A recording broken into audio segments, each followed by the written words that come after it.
Bismillahirrahmanirrahim. Assalamualaikum warahmatullahi wabarakatuh. Alhamdulillah, pada kesempatan kali ini kita akan membahas materi lanjutan kita mengenai wawasan Nusantara. Tapi di sini kita akan membahas mengenai aspek-aspek dalam wawasan Nusantara, yaitu aspek Trigatra. Nah, kita sudah tahu ya, wawasan Nusantara itu merupakan sikap bangsa Indonesia mengenai diri dan bentuk geografisnya berdasarkan Pancasila dan UUD NRI tahun 1945. Nah, dalam pelaksanaannya, wawasan Nusantara itu mengutamakan kesatuan wilayah dan menghargai kebinekaan untuk mencapai tujuan nasional. Ada dua konsep dasar tentang pemahaman wawasan Nusantara. Yang pertama adalah Trigatra dan yang kedua adalah Pancagatra. Konsepsi wawasan Nusantara itu merupakan suatu konsep di dalam cara pandang dan pengaturan yang mencakup segenap kehidupan bangsa. Seperti yang saya sebutkan itu tadi, kalau dari segi aspek alamiah biasa disebut Trigatra, sedangkan kalau aspek sosial biasa disebut dengan Pancagatra. Nah, Trigatra meliputi posisi dan lokasi geografis negara, keadaan dan kekayaan alam, dan keadaan dan kemampuan penduduk. Sedangkan aspek sosial atau Pancagatra merupakan aspek sosial kemasyarakatan terdiri dari ideologi, politik, ekonomi, sosial budaya, dan pertahanan keamanan atau biasa disebut dengan Ipolek Sosbud Hankam. Antara gatra yang satu dengan yang lain itu terdapat hubungan yang bersifat timbal balik dengan hubungan yang erat yang saling interdependensi. Demikian juga antara Trigatra dan Pancagatra. Pada kali ini saya akan membahasnya mengenai aspek Trigatra terlebih dahulu ya. Kita sudah tahu Trigatra itu merupakan aspek alami, ya enggak, yang melekat pada suatu negara dan mempunyai unsur-unsur yang berbeda pada tiap negara. Nah, aspek Trigatra itu terdiri dari berbagai segi juga. Yang pertama adalah letak dan bentuk geografisnya. Geografi itu adalah wilayah yang tersedia dan terbentuk secara alami oleh alam nyata.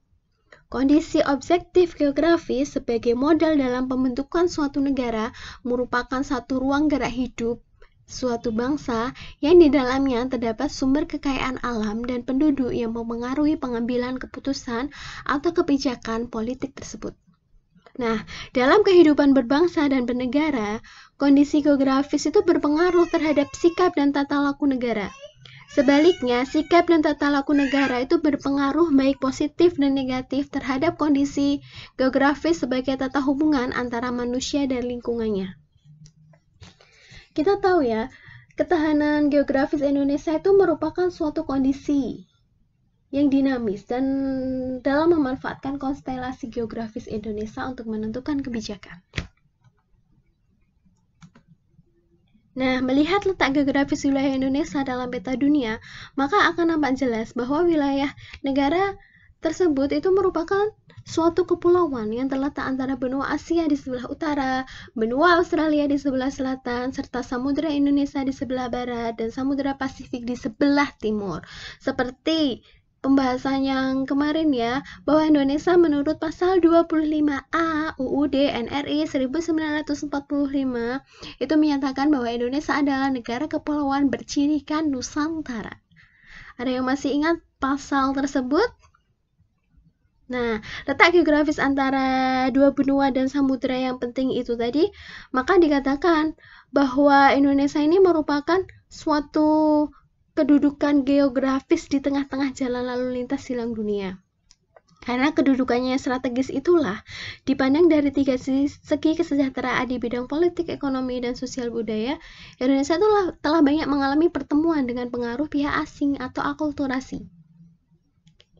Kita sudah tahu juga ya, Indonesia itu terletak pada 6 derajat lintang utara sampai 11 derajat lintang selatan dan 95 derajat bujur timur sampai 141 derajat bujur timur yang di tengah-tengahnya terbentang garis ekuator sehingga Indonesia itu mempunyai dua musim, yaitu musim hujan dan musim kemarau.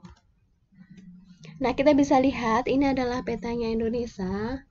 Nah, kita bisa tahu ya, ketahanan geografis Indonesia ini merupakan suatu kondisi dinamis dalam memanfaatkan konstelasi geografis Indonesia untuk menentukan kebijakan dan tujuan sarana untuk mencapai tujuan nasional atau yang disebut geostrategi. Nah, geostrategi itu adalah kondisi yang wajib dibina terus-menerus dan sinergis mulai dari pribadi, keluarga, sampai tingkat nasional. Kondisi geografis Indonesia ya, kita bisa lihat. Karena kondisi geografis Indonesia ini juga mempengaruhi terhadap ketahanan suatu bangsa, ketahanan Indonesia dalam memanfaatkan konstelasi geografis itu tadi untuk menentukan kebijakan, tujuan, dan lain sebagainya. Dan bisa kita lihat Indonesia itu berada di posisi silang ya, posisi silang Indonesia yaitu antara Samudra Pasifik dan Samudra Hindia dan benua Asia dengan benua Australia. Nah, untuk kali ini saya akan memberikan bahan diskusi kepada kalian. Apa sih yang dimaksud geostrategi? Dan jelaskan contoh kasusnya. Semoga bisa difahami tentang aspek trigatra yang dari segi letak dan bentuk geografisnya itu tadi. Silahkan untuk mempelajari hal ini dan bisa mencari sumber-sumber yang lainnya untuk pengerjaan bahan diskusi kita pada kesempatan kali ini. Nah, aspek yang kedua ini adalah keadaan dan kekayaan alam. Kita bisa tahu ini adalah gambar Indonesia memiliki kekayaan alam yang sangat banyak. Nah, ini adalah Indonesia memiliki kekayaan minyak bumi yang melimpah, kekayaan flora fauna yang sangat beragam, dan juga kekayaan tambang. Begitu kaya juga Indonesia dari segi keadaan dan kekayaan alam dari aspek trigatra yang kedua ini. Nah, kekayaan alam Indonesia itu dapat dimanfaatkan menjadi kekuatan nasional untuk menunjang pembangunan nasional. Kekayaan alam suatu negara itu terdiri atas segala sumber dan potensi alam di bumi, laut, udara yang terdapat dalam wilayah negara tersebut. Kekayaan alam di Indonesia itu diperinci sebagai berikut. 1. Kekayaan alam digolongkan dalam flora, fauna, dan tambang. 2. Sifat kekayaan alam meliputi terbarukan dan tidak terbarukan. Ketiga, keberadaan kekayaan alam ada di atmosfer, permukaan bumi, dan dalam bumi. Nah, sifat unik kekayaan alam yaitu jumlahnya yang terbatas dan penyebarannya tidak merata ini, sehingga itu bisa menimbulkan ketergantungan dari dan oleh negara dan bangsa lain. Nah, bentuk sumber daya alam itu ada dua, yaitu sumber daya alam yang dapat diperbarui dan tidak dapat diperbarui.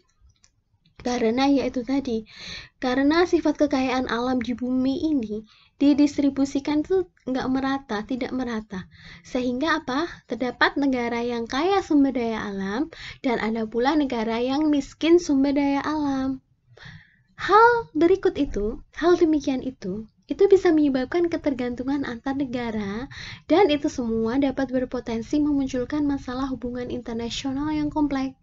Setiap negara akan berusaha memenuhi kebutuhan sumber daya yang dibutuhkan dengan berbagai cara, sehingga dapat menimbulkan masalah dalam bidang ekonomi, politik, sosial, budaya, dan pertahanan keamanan.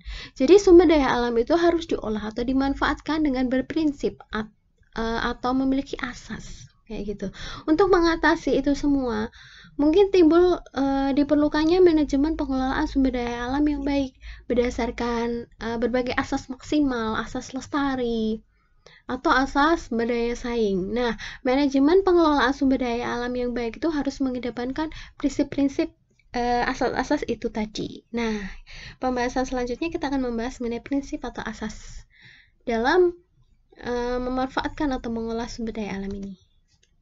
Nah, ini asas pengolahan sumber daya alam atau prinsipnya. Yang pertama adalah asas maksimal. Artinya, sumber daya alam yang dikelola atau dimanfaatkan itu harus benar-benar menciptakan kemakmuran dan kesejahteraan rakyat. Paham ya? Yang kedua, asas lestari. Artinya, pengolahan sumber daya alam itu tidak boleh menimbulkan kerusakan lingkungan. Harus menjaga keseimbangan alam. Terus yang ketiga, asas berdaya saing, artinya bahwa Hasil-hasil sumber daya alam harus bisa bersaing dengan sumber daya alam negara lain. Nah, ini bisa kita lihat gambarnya. Ini ada gambar apa ya, pengeboran minyak bumi ya. Nah, ini dilakukan, ini juga tak lain tak bukan ini untuk menciptakan kemakmuran dan kesejahteraan rakyat juga, ya enggak? Kemudian ini ada hutan. Hutan juga merupakan sumber daya alam. Dalam pengolahan hutan ini itu kita tidak boleh menebang pohon secara sembarangan atau menggunakan hasil hutan itu dengan berlebihan, karena itu semua itu bisa menyebabkan rusaknya lingkungan. Jadi kita harus pandai dalam menjaga keseimbangan alam atau biasa dikenal dengan asas lestari. Dan ini adalah gambar yang ketiga, itu adalah gambar ikan ya. Nah, di sini banyak sekali ya hasil sumber daya alam di Indonesia di bidang perikanan itu sangat banyak. Nah, jadi kita harus pandai-pandainya mengolah hasil-hasil sumber daya yang ada ini agar memiliki daya saing sehingga bisa bersaing di kancah internasional dengan negara-negara lain. Jadi kita harus menerapkan 3 asas dalam pengolahan sumber daya alam tersebut.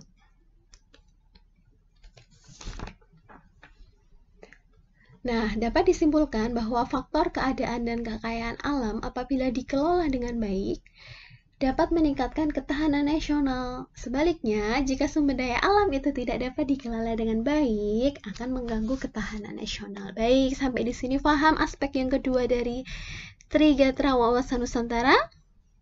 Saya lanjutkan ya. Yang ketiga itu adalah aspek atau dari segi keadaan dan kemampuan penduduk. Bisa kita lihat, penduduk itu artinya apa? Yaitu adalah sekelompok manusia yang mendiami suatu tempat atau wilayah tertentu. Nah, faktor penduduk yang mempengaruhi ketahanan nasional itu ada beberapa faktor, yaitu 1. Faktor yang mempengaruhi jumlah penduduk. Jumlah penduduk itu berubah karena kematian, kelahiran, pendatang baru, dan orang yang meninggalkan wilayahnya. Dari segi positif, dari pertambahan penduduk itu ialah pertambahan angkatan kerja dan pertambahan tenaga kerja. Kalau dari segi negatifnya, apabila pertumbuhan penduduk itu tidak seimbang dengan tingkat pertumbuhan ekonomi yang tidak diikuti dengan usaha peningkatan kualitas penduduknya, itu dari segi negatifnya. Terus faktor yang kedua itu adalah faktor yang mempengaruhi komposisi penduduk. Komposisi adalah susunan penduduk menurut umur, kelamin, agama, suku bangsa, tingkat pendidikan, dan sebagainya. Susunan penduduk itu dipengaruhi oleh mortalitas, fertilitas, dan migrasi. Fertilitas itu sangat berpengaruh besar terhadap umur dan jenis penduduk golongan muda yang dapat menimbulkan persoalan penyediaan fasilitas pendidikan, perluasan lapangan kerja, dan sebagainya. Yang ketiga, itu adalah faktor yang mempengaruhi distribusi penduduk. Distribusi penduduk yang ideal itu adalah distribusi yang dapat memenuhi persyaratan kesejahteraan dan keamanan, yaitu penyebaran merata.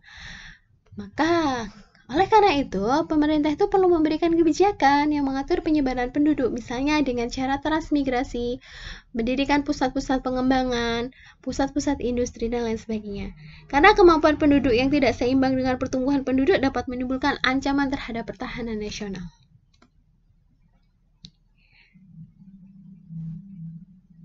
Karena terciptanya ketahanan nasional yang baik itu tergantung pada penduduk Indonesia sendiri. Ya enggak? Dengan kata lain, penyelenggaraan negara itu yang dapat menciptakan kesejahteraan dan keamanan rakyat itu tergantung pada faktor-faktor penduduk itu sendiri. Baik, itu tadi penjelasan saya yang ketiga atau ketiga aspek dari Trigatra Wawasan Nusantara. Sekarang ada bahan diskusi buat kalian. Yang kedua, bahan diskusi kalian yang kedua, yaitu coba kalian cari di internet dan sumber lain tentang akibat dari faktor kependudukan terhadap jumlah penduduk. Bisa memahami tugas dari bahan diskusi kita dalam pembahasan kali ini? Baik, demikian pembahasan yang bisa saya sampaikan tentang aspek Trigatra. Untuk pembahasan selanjutnya, insya Allah kita akan membahas mengenai aspek Pancagatra Wawasan Nusantara. Semoga bermanfaat buat kita semua. Apabila saya ada salahnya, saya minta maaf. Demikian saya tutup. Terima kasih. Wassalamualaikum warahmatullahi wabarakatuh.